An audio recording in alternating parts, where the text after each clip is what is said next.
selon ta promesse, ô Jésus mon Sauveur. J'ai trouvé l'allégresse auprès de la douleur, le rayon qui rassure dans la plus sombre nuit, un baume à la blessure, dans l'épreuve un appui, un baume à la blessure, dans l'épreuve un appui. Dans le désert aride, sous un ciel embrasé, une eau fraîche et limpide jaillissant du rocher, l'ombre de la nuée abritant le chemin, la céleste rosée qui remplace le pain, la céleste rosée qui remplace le pain. Jésus, mon roi, mon maître, n'es-tu pas tout pour moi? La source de mon être, le rocher de ma foi, le soleil qui m'éclaire, le ciel qui me sourit, l'eau qui me désaltère, le pain qui me nourrit, l'eau qui me désaltère,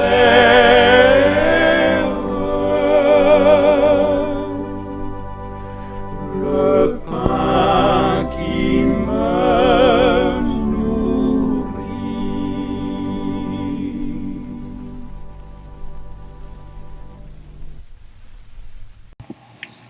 Bon matin, bonjour tout le monde.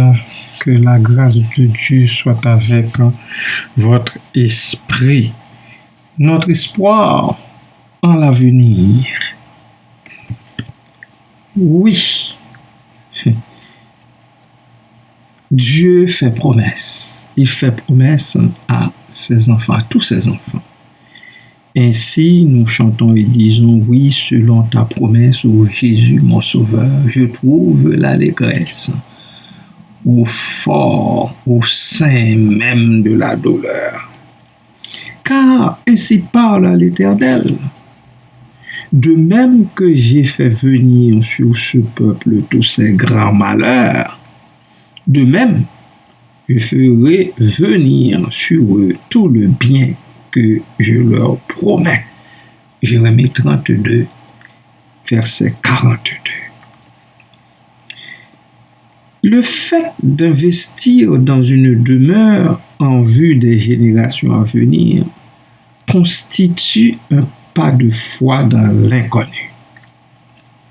Dieu a commandé au prophète Jérémie d'acheter un champ juste avant le terrible siège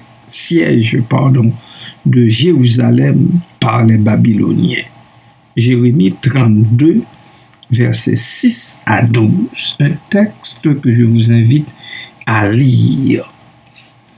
Pour ce prophète, les instructions de Dieu n'avaient pas beaucoup de sens.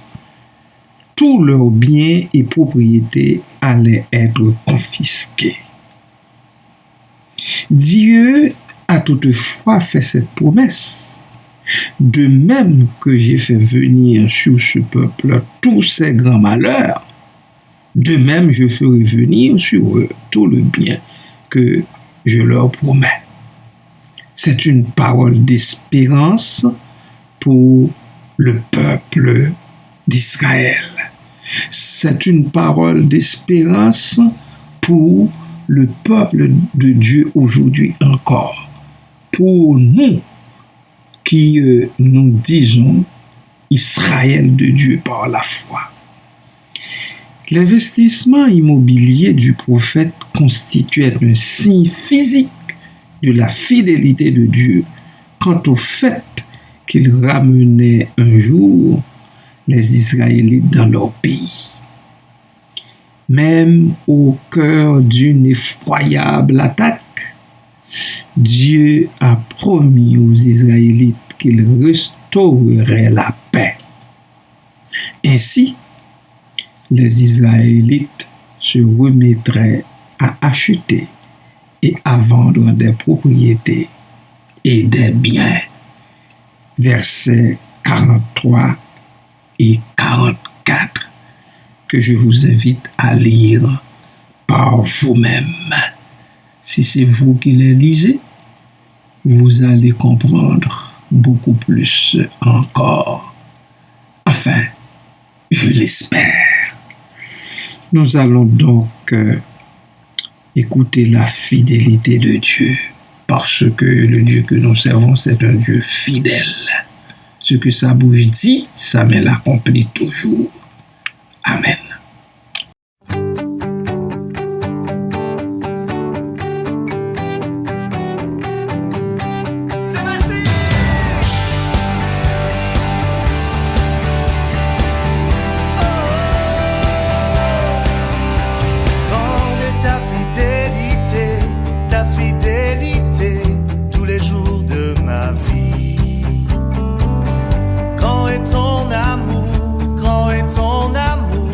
Chaque instant de mes jours.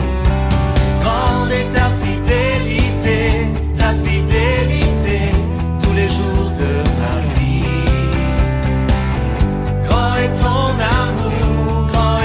amour, chaque instant de mes jours. Quand je me couche, tu es là. À mon réveil, je sens ta présence. Tu mets la joie dans mon cœur, tu m'appelles ton enfant. Oh, grande est ta fidélité, tous les jours de ma vie. Grand est ton amour, chaque instant de mes jours.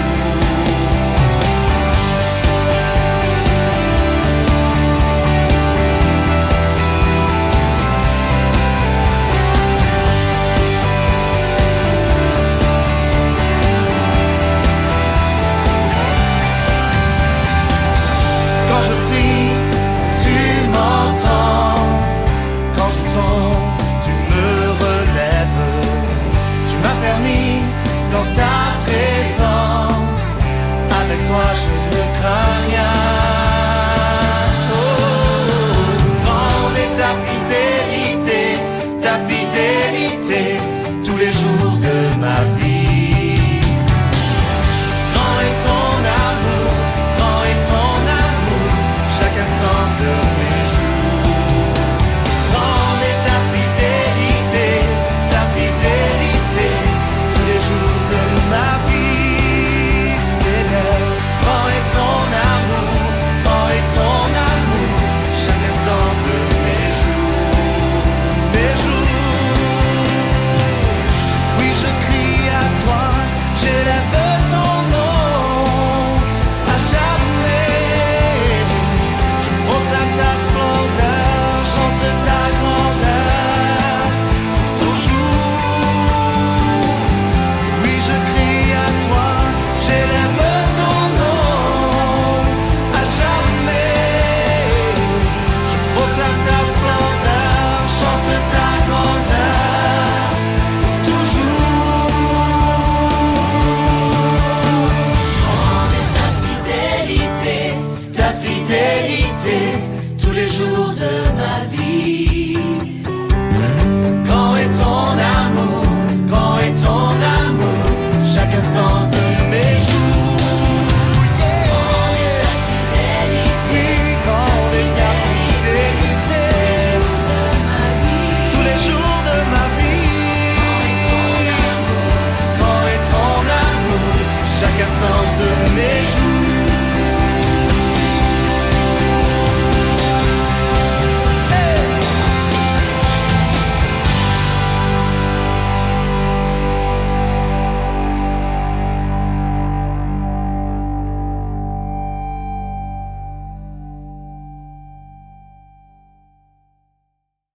La fidélité de Dieu, cette fidélité qui fait que vous et moi, nous vivons encore aujourd'hui.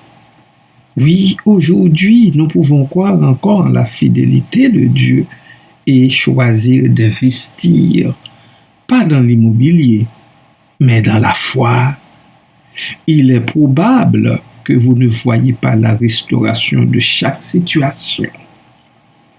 Nous avons quand même l'assurance que, selon sa promesse, Dieu restaurera tout un jour. Je reprends ma phrase.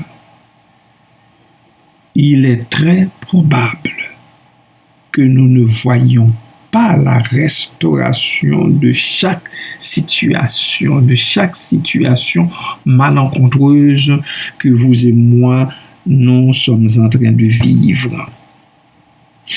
Par contre, nous avons l'assurance, ou bien nous devons avoir l'assurance que, selon sa promesse, Dieu restaurera tout un jour et ce sera pour notre bien-être à nous tous.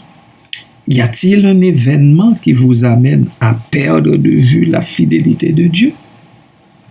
Comment pouvez-vous investir dans la restauration qu'il a promise? Prions le Seigneur.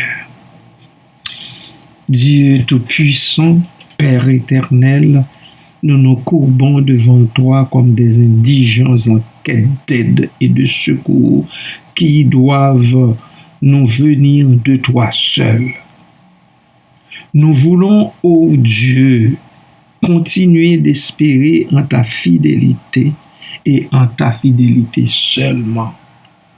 Nous nous sentons démunis, abattus, ignorant comment devrions-nous y prendre pour assurer le futur de nos jeunes gens et jeunes filles. Viens à notre aide, Papa. Montre-nous comment commencer à investir aujourd'hui pour l'avenir de nos progénitures. Nous n'arrivons pas encore à le voir, Seigneur. Ouvre nos yeux de l'esprit. Père, ouvre-les. Pardonne-nous nos fautes commises dans le passé, mais apprends-nous à nous confier en toi, car tu es la source de tous nos biens. À toi, Père très saint et digne de louange, et à Jésus-Christ, par la puissance du Saint-Esprit, soit gloire, honneur et action de grâce au siècle des siècles. Amen. Amen.